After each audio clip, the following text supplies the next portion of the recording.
அப்படி இருக்கக்கூடிய 247 எழுத்துக்களுக்கும் தொடக்கமாக இருக்கக்கூடியதுன்னா அகரம். அந்த அகரம் வந்து 247 எழுத்துக்களுக்கு தொடக்கம் அப்படின்னு சொல்லக்கூடியது ஓம் அப்படின்னு சொல்லக்கூடிய பிரம்மத்தின் முதல் அக்ஷரம். ஆக அந்த பிரம்மத்தை குறிக்கக்கூடிய ஒரு சொல் அப்படின்னு நம்ம அகரத்தை சொல்லலாம். பிரம்மத்தினுடைய தொடக்க புள்ளின்னு சொல்லாங்க. இந்த உலகம் வந்து எப்படி உண்டானது அப்படின்னாக்க கடவுள் அப்படிங்கிற அந்த பிரம்மத்திலிருந்து தோன்றினதுதான் இந்த உலகம். திரும்ப இது ஒடுங்கக்கூடியது கடவுளுக்குள்ளதான். ஆக இந்த ஒரு பிரம்ம விளக்கத்தையே அவர் மிக தெளிவாக அதில் சொல்லியிருக்காரு அப்படின்னு நான் சொல்றேன்.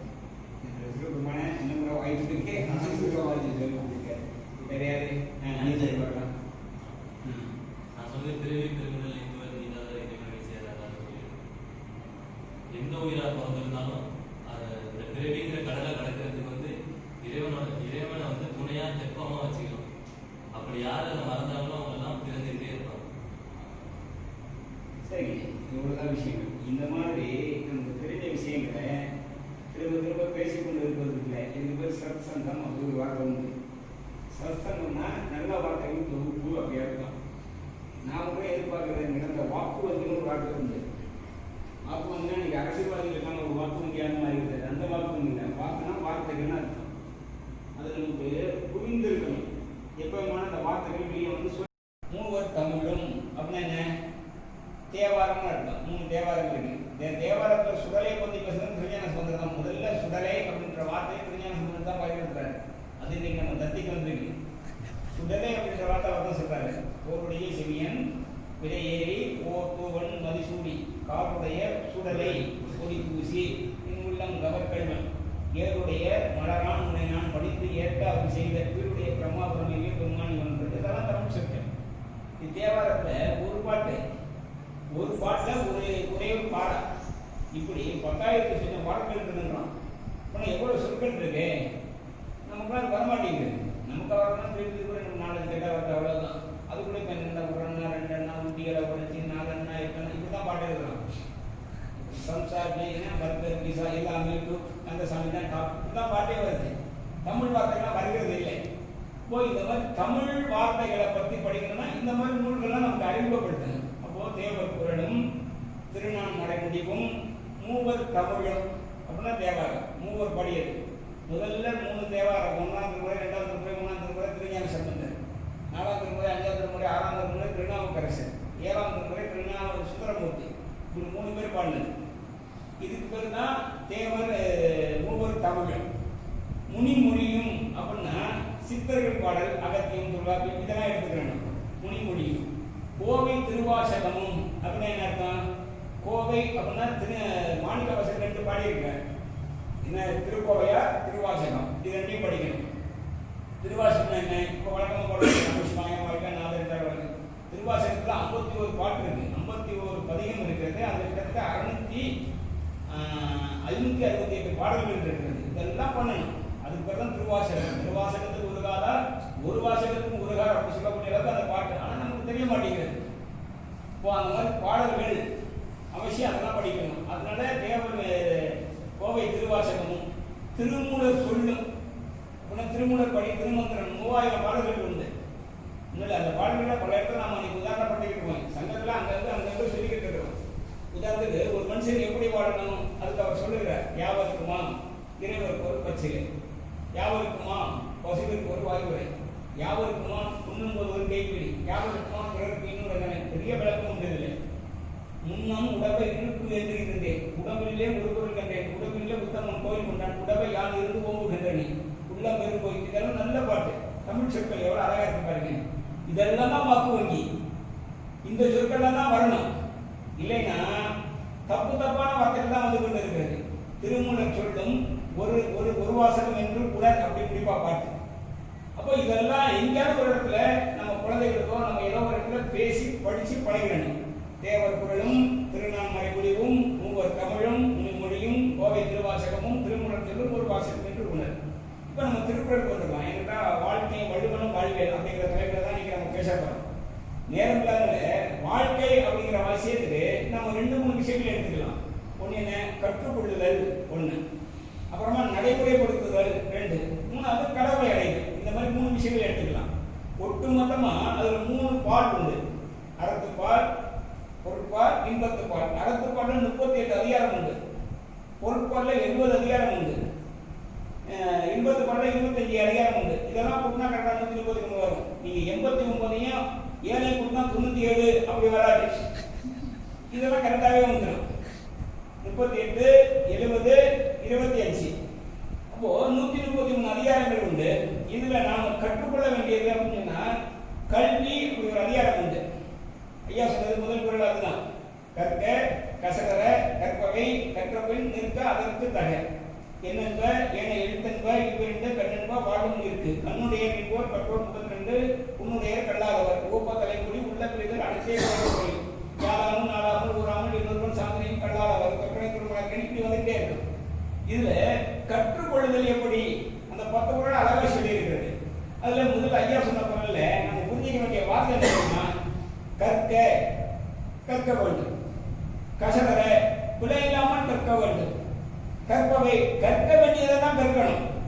சம்பந்தம் இல்லாம இந்த பொண்ணு இந்த வேட்பாளர் ரொம்ப அழகாக இருக்காரு, இவர் போட்டு போடுறா என்ன அர்த்தம்? பாக்குறது சோகேஷ் பொம்மையா இப்படி எல்லாம் பண்றாங்க. அப்ப எதை கற்க வேண்டும்?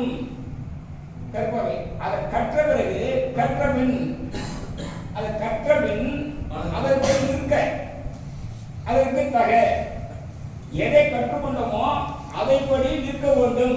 இது அந்த குறளுடைய விளக்கமாக நமக்கு புரிகிறது.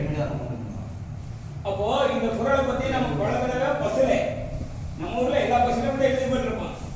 ஆனா அந்த எழுதி போட்டிருக்க பஸ்ல அந்த குறளுக்கு தகுந்த மாதிரி அந்த நடத்துனர் இருப்பாங்க இருக்காது. யாகபாரம் நாகாக்க காவாக்க சோகாப்பர் சொல்லிட்டு போட்டுருக்கும் அந்த இதுல தான் விடுங்க உட்காருமா.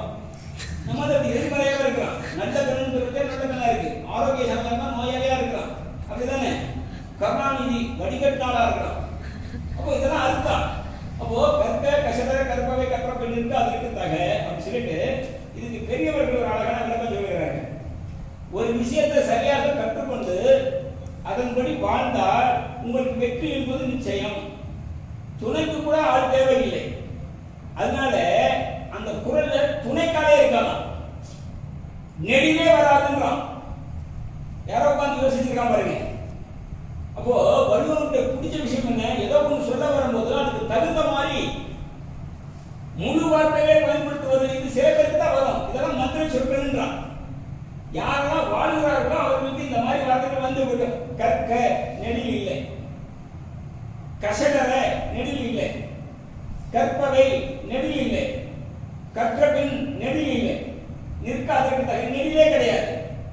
அப்போ நீங்கள் சரியான விஷயத்தை கற்றுக்கொண்டு அதன்படி வாழ்ந்தா உங்களுக்கு வெற்றி நிச்சயம் என்பதை துணைக்கு கூட ஆள் தேவையில்லை என்பதற்காக அந்த குறளில் துணைக்கு காலே இல்லையா. இது வள்ளுவனுடைய நம்ம அறிஞ்சிக்க வேண்டிய ஒரு செய்தி. அதே மாதிரி துறவு அப்படின்னு ஒரு அதிகாரம் உண்டு. அறத்துப்பால்ல 35வது அதிகாரம். அந்த 35வது அதிகாரத்தில் முதல் குறள் என்ன தெரியுமா? யாதனின் யாதனின் நீங்கியா நோதல் அதனின் அதனின் இளன் அப்படி அர்த்தம். அதோட அர்த்தம் என்ன? எந்தெந்த பொருள் மீது பற்றுதல் இல்லையோ அந்த பொருட்களால துன்பம் இல்லை அப்படி அர்த்தம். எந்த பொருட்கள் மீது நமக்கு பற்றுதல் இல்லையோ அதுல துன்பம் இல்லை. யாதனின் யாதனின் நீங்கியா நோதல் அதனின் அதனின் இளன். அதே அதிகாரத்துல கடைசி குறள் 350வது குறள். பற்றுக பற்றக்கான் பற்றினை அப்பற்றை பற்றுக பற்று விடற்குமா. இதோட அர்த்தம் என்ன தெரியுமா? பற்று இல்லாத அந்த பொருளை அந்த பணப்பொருளை பற்றுக. எதற்கு? உன்னுடைய பற்றுகள் எல்லாம் விடுவதற்கு என்று அந்த குறள். இப்போ குறள் ரெண்டையும் சொல்லியிருக்கிறேன். இதுல ஒரு ஆச்சரியகரமான செய்தி வச்சிருக்கிறான். என்ன அப்படிங்கிற இது துறவுங்கிற அதிகாரத்தில் வந்திருக்கிறது. முதல் குறள்ல எந்த பொருள் மீதும் முட்டுதல் வச்சுக்காத, எந்த பொருட்கள் மீது முட்டுதல் வேண்டாம் என்று சொல்ற அந்த வள்ளுவன் அந்த குறளை சொல்லும் போது உதடுகள் ஒட்டாது, தேவையான குவியும், உதடுகள் ஒட்டாது. யாதனின் யாதனின் நீங்கியா நோதல் அதனின் அதனின் கீழன். அப்போ எந்த பொருளின் மீது ஒட்டுதல் வேண்டாம் என்று சொல்ல வந்த வள்ளுவன் அழகாக வார்த்தையை பயன்படுத்தியிருக்கிறான். ஒட்டுதல் இல்லாத குறள். கடைசியில பற்றுகனா பிடித்துக் கொள்ள அர்த்தம். ஒவ்வொரு வார்த்தையும் முதல் ஒட்டும். பற்றுக பற்றக்கான் பற்றினை பற்றை பற்றுக பற்று விடற்கு. அப்போ இந்த குறள்ல சாதாரணமான சொன்னது மாதிரி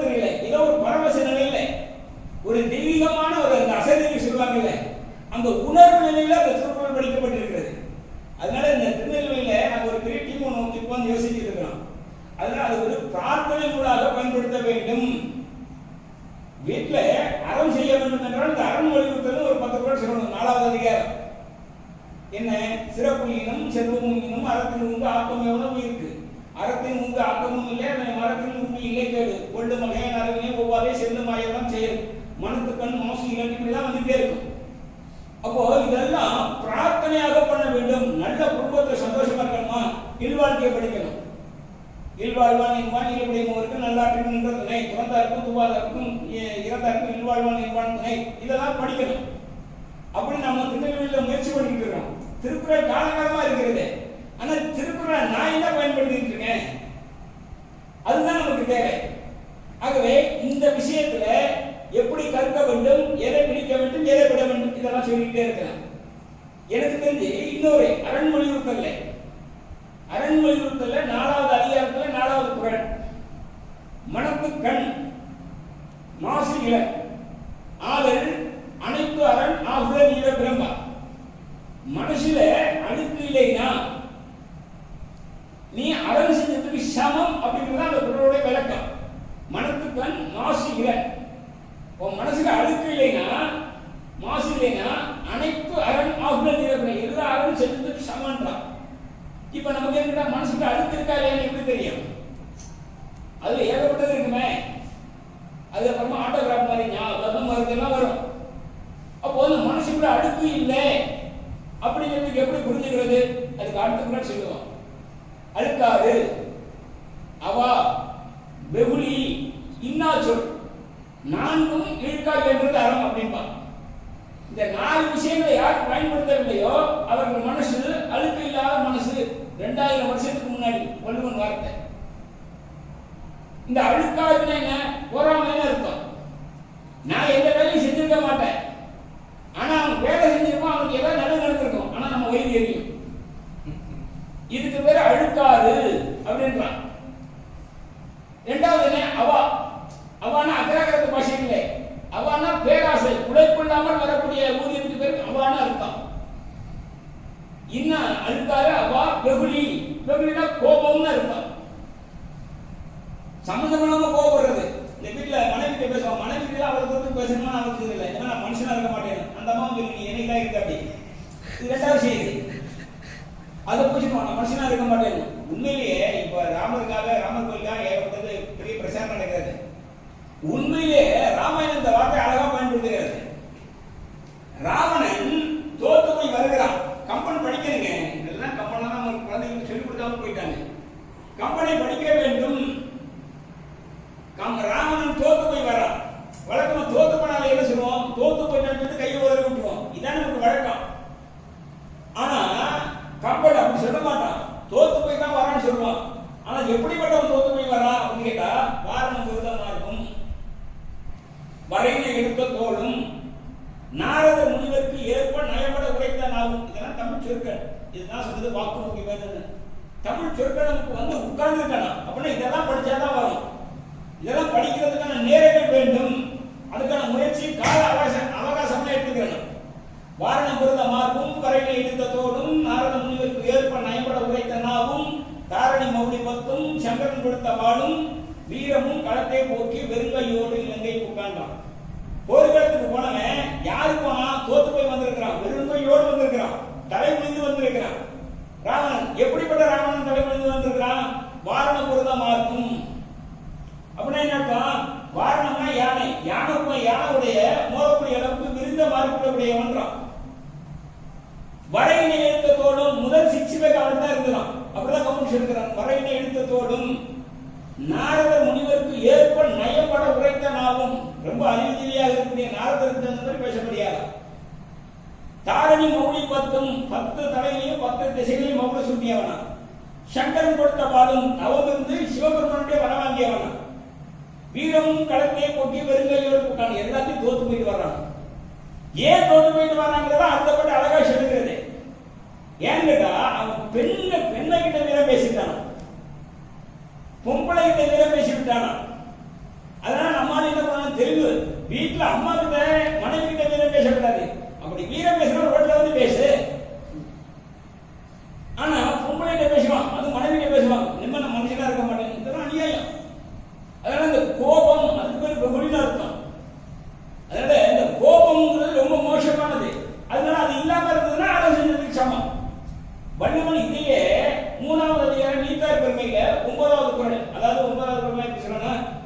129வது குறள்ல சொல்றான்.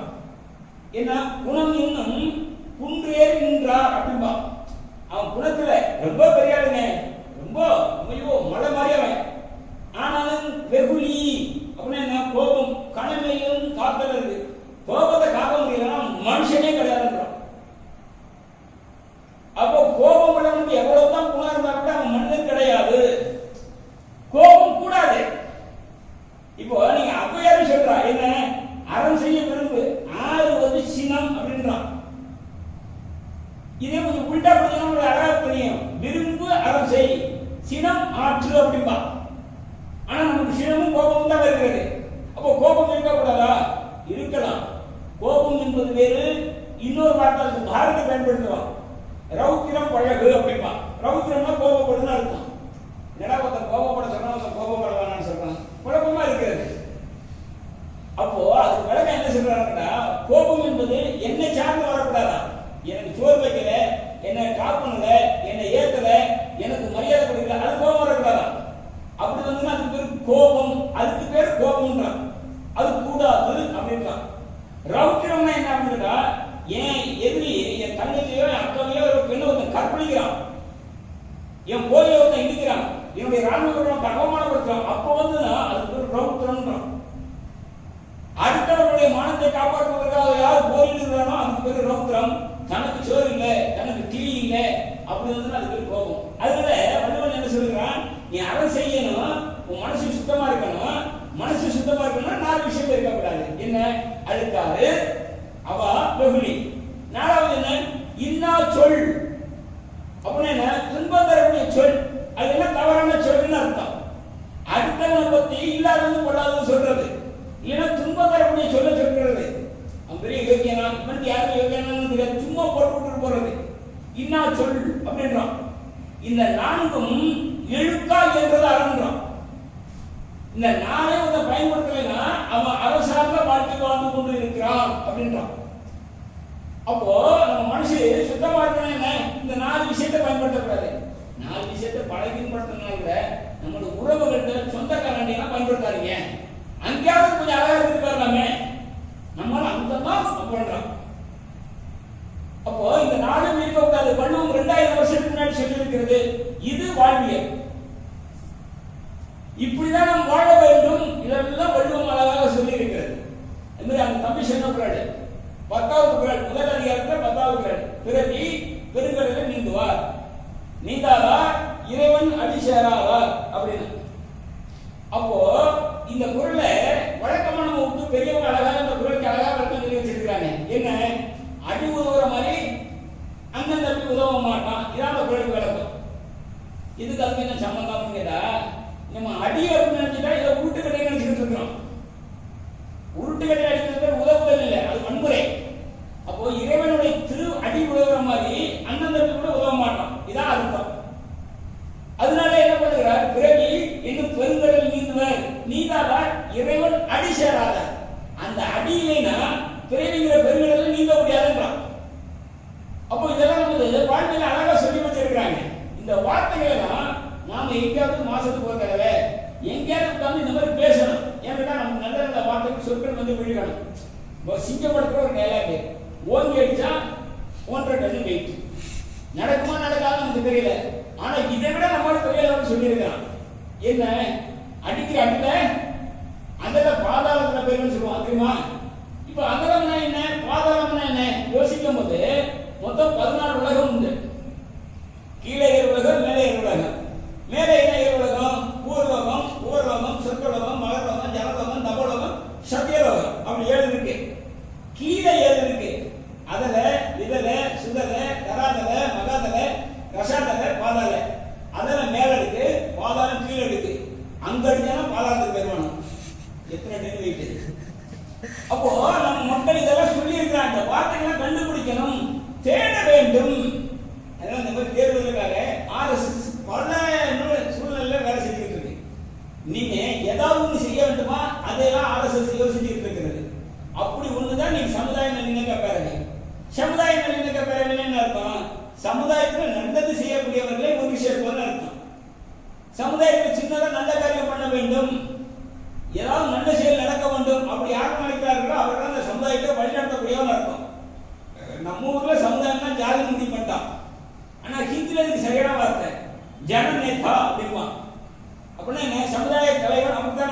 மொழிபெயர்க்கிறோம். அதுக்கு என்ன மக்களின் தலைவர் அர்த்தம். மக்களுக்கு யார் நன்மை காட்டுகிறானோ அவர்கள் தான் சமுதாய தலைவர்கள். அதனால ஜாதியை பத்தி சொல்லும் போது இதே பாரதி கொஞ்சம் வித்தியாசமா சொல்லுவான். இதே வார்த்தையை கொஞ்சம் வித்தியாசமா சொல்லிருப்பான். என்ன ஜாதிகள் இல்லை நீ பாப்பா, ஜாதிகள் இல்லை அப்படின்பா.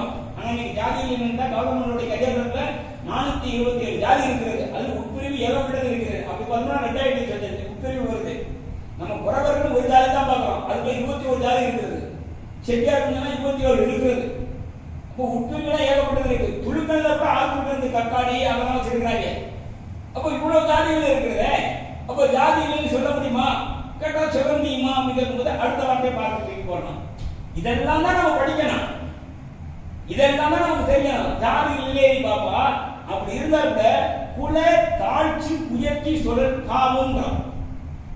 நீ ஏற்றத்தாழ்வு பேசுறது பாவம், தப்புன்னு கூட சொல்லல. பாவம்னா 7 தலைமுறைக்கு நம்ம விடாது. அப்போ அப்படி ஒருத்தனை இழிவுபடுத்துவது என்பது ரொம்ப மோசமானது பாரதி. மூணாவது வார்த்தை என்னப்பா அவன் மோசமா இருக்கான், நான் உயர்ந்த ஜாதி என்று ஒரு கெட்டு வேணாமா, பணம் மரத்திலே பப்பாலா எங்களுக்கே சவாலா, இதெல்லாம் நான் கேட்க வேணாமா அப்படி கேட்டா மூணாவது வார்த்தை தூக்கி போடுறோம். நீ உயர்ந்த ஜாதின்னு சொன்னா என்ன பண்ணணும்? நீதி, உயர்ந்த மதி, கல்வி, அன்பு நிறைய உடையவர்கள் மேலோன்றான். எவன் உயர்ந்தவன் கேட்டா நீதி, மதி, அன்பு நிறைய உடையவர்கள் மேலும், மற்றவன் கீழவர் மற்றவன். இதெல்லாம் இல்லாதவன் கீழானவன் அர்த்தம். இப்போ நீ பிறப்புலாம் ஜாதி சொல்ல முடியாதுன்றான் பாரதி வார்த்தை. அப்போ இதெல்லாம் நாம புரிந்து கொள்ள வேண்டும். இதற்கெல்லாம் RSS விதவிதமாக பசுவை காப்பாற்ற வேண்டுமா, அதுக்கு ஒரு இயக்கம். மனங்களை இயக்க வேண்டுமா, அதுக்கு ஒரு இயக்கம். சமுதாயத்தில் மனமாற்றங்களை காப்பாற்ற வேண்டுமா, அதற்கு ஒரு இயக்கம். இப்படி பல இயக்கங்கள் பல விஷயங்கள் வந்து கொண்டு இருக்கிறது. ஆகவே இந்த மாதிரி விஷயங்களை நாம எங்காவது கேட்கணும். எங்களை நல்ல விஷயங்கள் கேட்கணும். வள்ளுவன் ஆக்கி வள்ளுவனையும் முடிச்சிடலாம். வள்ளுவன் சொல்றான் நல்ல வார்த்தையை கேட்பது யாகம் செய்வதற்கு சமமானதுன்றான். அதாவது 42வது அதிகாரம் கேள்வி அதிகாரம் அதுல 3வது குறள் செவி உணவின் கேள்வி உடையோர், செவி உணவின் கேள்வி உடையோர் அவி உணவின் ஆற்றோடு ஒவ்வொரு நடத்துன்றான். நல்ல விஷயத்தை கேட்கிறவன் யாகத்தில் வரக்கூடிய ஹவிசை இருக்கக்கூடிய அந்த தேவதைகளுக்கு ஒப்பானவன் அப்படின்றாரு. அப்போ இந்த காதுக்கு நல்லதை கேட்கணும். கேட்பினும் கேளாத கையிலே கல்வியால் தொடுக்கப்படாத செவின்னு ஒரு குறள் உண்டு. காது கேட்கும் ஆனா நல்லதை கேட்க மாட்டானா, அது காதே கிடையாது, அது கேட்காதான். அவன் அப்படிதான் சொல்றான். அதனால கடைசி குறள் என்ன சொல்றான்? செவி உணவின் கேட்புடைய சொல்லிட்டு செவியின் சுவை உணரா. கடைசி குறள் செவியின் சுவை உணரா, நல்ல விஷயத்தை கேட்க மாட்டான். வாய் உணர்வின் மாக்கன்பா, நல்லதை கேட்காம திங்கிறதுக்கே இருக்கிறவன் மனுஷன் இல்லை மிருகம்பா. அவன் இருந்தா என்ன செத்தா என்ன குறள் அப்படிதான் முடியுது. செவியின் சுவை உணரா வாய் உணர்வின் மாக்கள் அவினும் வாழ்வினும் ஏன் என்று முடிப்பான். அதுவே வள்ளுவம் நமக்கு ஏகப்பட்ட வாழ்வியலை சொல்லியிருக்கிறது. நேரம் கருதி ஏற்ற ஆசைன்னு நினைக்கிறேன். விக்னேஷ் மறுபடியும் கேட்டிருக்காரு. விக்னேஷ் அப்புறமா பழனிவேலு முக்கிய சங்கரக்க விக்னேஷ் அப்படி பயந்து போயிருக்க இதெல்லாம் பதட்டமாக இருக்கக்கூடாது. எனக்கு மருந்துகள் 10 வருஷமா பழக்கம் இருக்கு. பதட்டம் இல்லாத ஒரு மருந்தாக இருக்க வேண்டும் என்று சொல்லி நேரம் கருதி வார்த்தைகளை நிறைவு செய்கிறோம். நன்றி, வணக்கம். வேற ஏதாவது சந்தேகம் கூட கேட்கலாம். இதுல தான் சந்தேகம் கேட்கணும்.